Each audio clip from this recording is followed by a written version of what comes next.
I'm sure there are a lot of people, unfortunately, who can relate to this next story. Getting out of debt only to get back in. Man, sometimes it's a vicious cycle, Yep. right? It happens all the time, and one particular age group is the biggest offender. Here's 3 Side's Gary Harper. 170 million. That's the number of Americans who have just one credit card. And it's the highest number in more than a decade. But remember, just one credit card can get you in trouble. Charlize Antoinette is careful how she uses a credit card these days, but that wasn't always the case.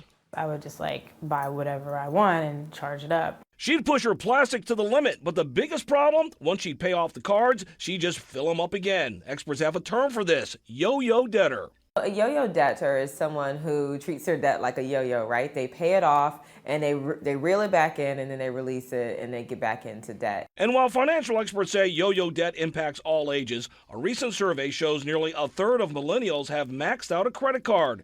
Experts say some of the younger people just don't understand how credit works. It doesn't mean that they're not intelligent or not financially literate. They just might not know that it's not a healthy practice to be a part of. Research also reveals 43% of millennials have subprime credit, worse than any other age group. Experts say the problem is often spending without planning.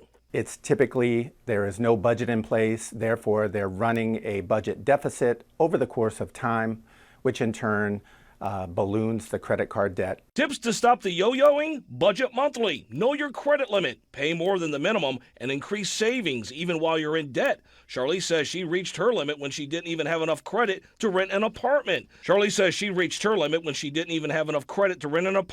She got a credit counselor, paid off all of her cards, and boosted her credit score more than 200 points, all in less than a year. I'm really glad that I figured out how to be more financially responsible. I'm like, okay, I got it. Gary Harper, 3 on Your Side.